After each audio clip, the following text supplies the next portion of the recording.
out here in the garden today. I'm not going to be out here much longer, but my grapevine had a bunch of suckers coming off of it, and I thought, well, I need to go ahead and get those cut off. One of them had gotten, oh, lost my earbud. One of them had gotten really long. You see this one, and so I cut the tip of it off. I could technically take another one, but those nodes are really far apart, so I just tried to choose 4 good candidates to propagate, and I thought I'd do a quick video on propagation. So here's my cutting. All right, so you have a node right there. Now this one's not a good candidate. Let me get a better one. Here we go. This is off the top of that long one, so you can see how long this is. Take all the leaves off except the top couple or 3, as long as they're small.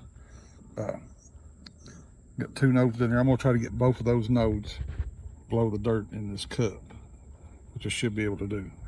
But that's where your roots will come out at. So you will dip it in the rooting hormone and then into the dirt. Grapevines and tomatoes, stuff like that, you don't really need the rooting hormone, but it will give you a better chance of success, a better percentage of being successful with your propagation. So I'm gonna try to lean my phone up here. I don't have my tripod with me, and then try to film this real quick to show you how to propagate. Hey, look at that. Okay, your rooting hormone, it's just a white powder. Something else that will actually work for this, an aloe plant. You can break a leaf off the aloe plant and dip it down in there, and that will work also. But it's not as high percentage as this, but it will increase root growth. Take this, stick it down in the dirt. These nodes are far apart. Finger, rub on that one. Stick it in the dirt. This one, little guy right here, in the dirt. And this one, see how that one's got lots of nodes on it right there in one spot? I got high hopes for this one. Okay.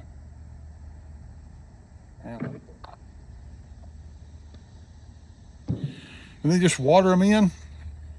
Put them kind of in a shady spot, because there's no roots on them, so a lot of heat, a lot of sunlight on them.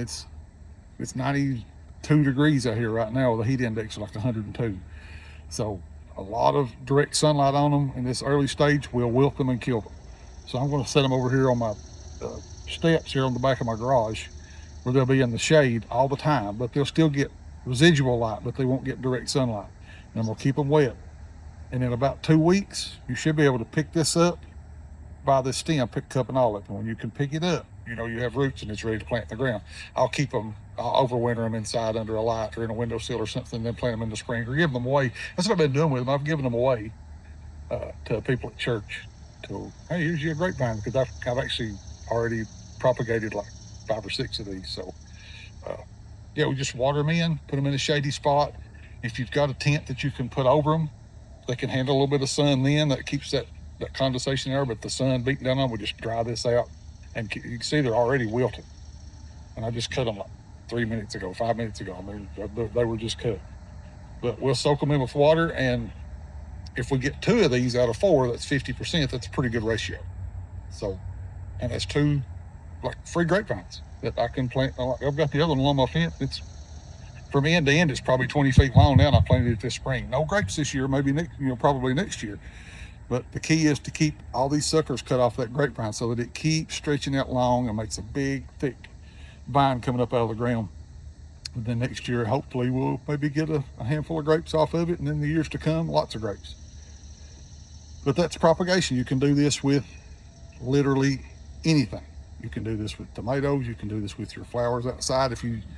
My wife's grandmother they would go through a drive-through like at Wendy's or something like that, or McDonald's or something back home, and they have some pretty landscaping outside. And she said, "Oh, I really like that. Why don't you jump out there and get me a pinch of that?" And they'd get out and pinch off a piece of the plant that they had in the landscaping, and she would wrap it up in a wet napkin and take it home and propagate it just like this, and then she would plant it outside in her landscaping. So you can propagate just about anything as long as you just have a live this year growth.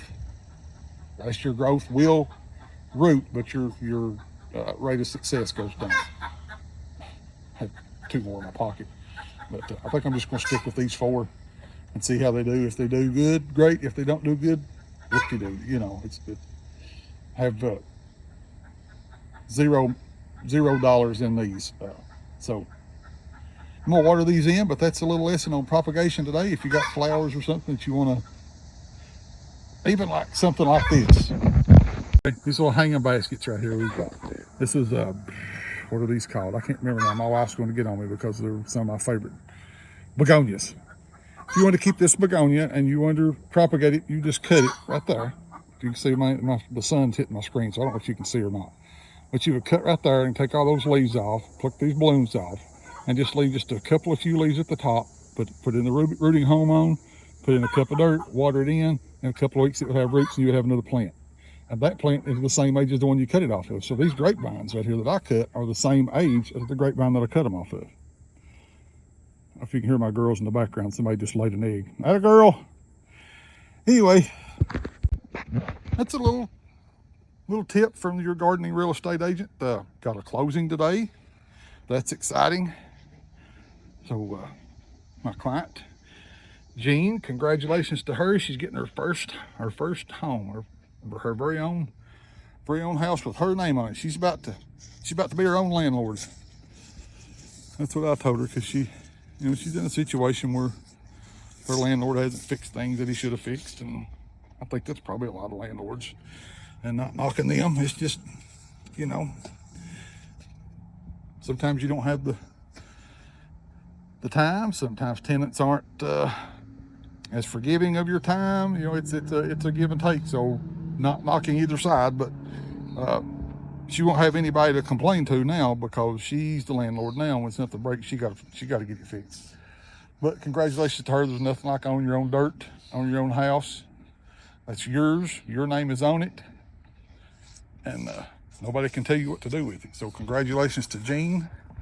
We have a closing at 4 o'clock, so I'm just a little excited. So I'm just trying to fill my time in today before I go. Got her a pretty cool gift. Maybe I'll share a picture of it at the end of this video. But anyway, that's your gardening real estate agent. Quick little tip. If you want to if you got some plants that you want to keep going through the winter, now's the time to go. They sell this stuff you can buy it at Lowe's or just anywhere. It's garden safe, take root. There's another brand called Rootone, I believe. It's all the same stuff. Or you can try the aloe trick. If you got an aloe plant in the house, try that. I've heard it works. I've never tried it. This stuff is, I don't remember what I gave for this, but even if it was $5, I've had this for 3 years. So it's not expensive, even if you give $10 for it. So, but yeah, if you got plants that you want to carry on through the winter, now's the time to get some Rootone, a little bag of potting soil. Just keep them wet, keep them where they get some light, but not direct sunlight, and give them a couple of weeks, and you'll have new plants, and then you can repot them or hold them over till next spring and put them in the ground. That's how I've got one. I can't look at them right now. 3, 4, 5, 6, 7. I've got 10 blueberry plants that I got out of 3. So I propagated all of them 2 years ago because I planted them in the ground, and you learn that our pH is not high enough for blueberries. So they all died in the ground, but as they were dying, I cut cuttings off of them. I probably got a 50%, maybe not even 50, probably a third. I'd say about a third of them made it. And that's where I've got the 10 plants that I have now. So I probably took 30 cuttings, got 10 to take, and now I have 10 blueberry plants that are doing pretty well. I bet let 2 of them dry out. They were back here in the corner, they weren't getting watered. But they're healthy. Other than that, they're healthy. They're coming out of it. And got a few blueberries off of them this year. Expect more next year. Probably need to repot them. But that's how I got my blueberry plants. And if you ever bought blueberry plants, they're expensive. We were talking $60 a plant. So yeah, now's the time. That's a little trick. I'll show you something else real quick here. So these are sweet potatoes. And here's the end of a sweet potato vine. Now, if you wanted to keep this, you cut it off right there. Take this leaf off. You don't need it right now anyway. So pinch it off. Okay. Cut it off right here. And just bury that in soil and keep it wet. You don't even need the root on. You could put it on if you want to, but sweet potatoes will, everywhere this sweet potato vine touches the ground, it'll make a potato. So you don't even need the root on for these. You see how wet and moist that is? It does its own, it's got its own rooting hormone in it. These things are made to live. But you could take that and just put that in dirt and have a really cool vine to keep in the house until next spring. And then next spring, you can actually cut this little section off of that vine. And you see they're all done it. There's another one, there's another one, there's another one. You can cut all those little sections off and just cut it here and cut it here and cut it there and just bury that in the dirt and it'll make a sweet potato plant. There's another little trick for you. You know, if you have sweet potatoes growing, or you can propagate those also. And a lot of people have like those sweet potato vines growing in their house. You know, if you see them, they're growing up around the mantle or something. So that's the way you can propagate sweet potatoes. So that's your lesson today on propagation. I'm gonna get in where it's just too hot to sit out here much longer. I gotta go in and get cleaned up, get ready for my closing. And congratulations, Gene. And if you need any help buying your own home, give me a call. I'll help you out. Jesus love you and I love you. Thanks for watching. Bye.